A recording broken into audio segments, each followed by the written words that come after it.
Welcome back to WagerTalk.com. I'm Marco D'Angelo, joined in studio today with Matthew Holt, VP of CG Technologies, Business Development. And Matt, thank you so much for coming in. And guys, it's going to be Kentucky Derby all day long. It's me and you. We've got 5 videos lined up today. We're going to break it up into segments, talking about all the horses that are contenders, long shots. But for this first video, we're going to go behind the counter with you. And, you know, we've had you on our podcast so many times in studio. You've been gracious enough to do videos with us. And you tell us exactly what's always happening. You never shy away from that. Saturday for the Derby, for the race book, you know, I know the race book's secondary to most of the sports books. But for this Saturday, Kentucky Derby, tell us what'll be different as far as handle and action and just total atmosphere. So if you can imagine those March Madness lines at the sports book, that this Saturday it'll be that for horses. You'll have hour-long waits at all of our properties just to bet the Kentucky Derby, probably from about 9 a.m. all the way up until about 3:30 at post time for the Derby. Interestingly enough, last year the state of Nevada did, I think, about $10.8 million in just Kentucky Derby handle. Of which we did about $1 million. We're hoping to maybe get to $1.5 million this year just at our place. So you can just see the volume. And obviously, unlike sports bets where people are betting $10,000, $5,000, you know, into 6-figure bets, you don't get those 6-figure horse bets. Your average bet's probably like $7. You have a lot of $2 and $5 bets and dollar exactas. So to get to that $10, $11, $12 million mark, that's a lot of tickets. Now, I'm going to say for one thing, whenever we're talking sports betting and Super Bowl, anything where there's big events, we always talk about that there's an influx in money because people bet that never bet before. But they're still betting against the house. They're trying to beat you.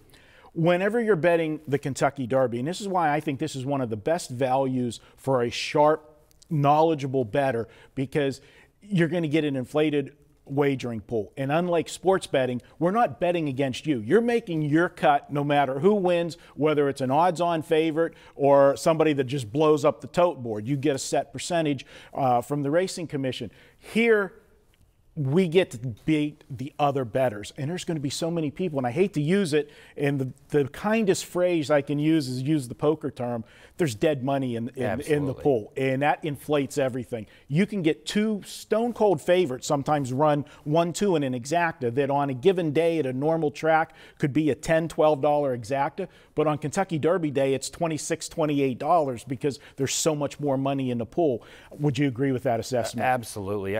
I definitely agree with the dead money assessment in the Kentucky Derby. And I tell everyone every year, and we're doing a seminar tomorrow at the Cosmopolitan, and this is one of the things we go over, is you know, so all these trainers want to have their horse in the Kentucky Derby. So a lot of these people, hey, if my horse is eligible, he got enough points throughout the 2-year racing season, we go ahead and put him in the Kentucky Derby, even though he's going to be a miler or a sprinter after, and he has no shot at this race. But the prestige of being in this race makes these owners and trainers put him in there. And you and I both know there's probably 8 to 9 live horses, but it's a 20-horse field. You never see 20-horse fields. You never see this much dead money, and you never see this much action coming in on these horses because of their name and everything else.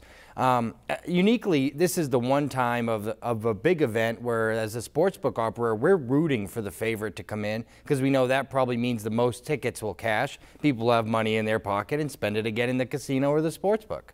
You guys are always looking for that money, but it's true. And I can tell you, you know, your assessment about the owners, you know, forcing the trainer sometimes to put a horse in over its head. I can admit to that as being a horse owner myself, that you always want to try to, you want to be in that big race and you want to take your shot. And when you own a horse, I can tell you, for me, it's like a kid to you. It's like one of your kids, and you always think your kid can do a little bit more. And the prestige of racing on that day and being in the private boxes and everything else. Doing the walk. Yeah. I can tell you it's pretty special. The other thing I ask you is future bets. And have you guys had any exposure? And explain to the listeners what a future bet is on the Derby. Sure. So they open a futures pool, and normally the big one's in around October, where you get the futures pool really going. And there's hundreds of horses. There's so many 2-year-olds in this thing. And I remember a few years back when, who was it? Funny Side well, the sports books just got killed in the futures pool with Funnyside. Since then, we've done very well because, you know, only 20 horses are going to run in this race, and there's hundreds listed in the futures. Last year, we had some liability to Stanford and I think one other horse. This year, I think the only horse we had liability to was Outwork. We also had some pretty fair liability to Cherry Wine, who again is not running, who a lot of people like. So for us, as far as the future liability, which not every book does, and we don't take big bets on it, the only one that we have liability on is Outwork. Okay. And a few years ago, if you remember and I say it's a gambling barn, Doug O'Neill, who does have the favorite in this year's with Nyquist. He had a horse, I'll have another, a couple years ago, and they made the trip. They crossed over the California border, and I think they did it in Reno, bet their horse on the futures, and made a pretty nice score because at that time it's such an inflated number because there's so many horses out there, right. and it's anybody that can do it. But being they knew what they had with the horse and they were very high on him, they made a nice score in addition to, I think the purse money outweighed what they made on the bets, sure. but they did all right.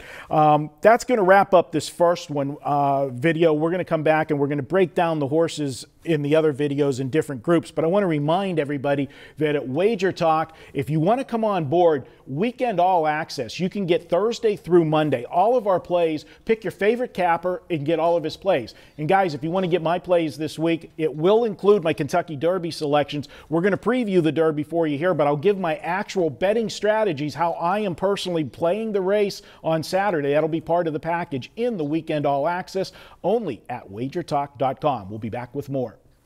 Good job.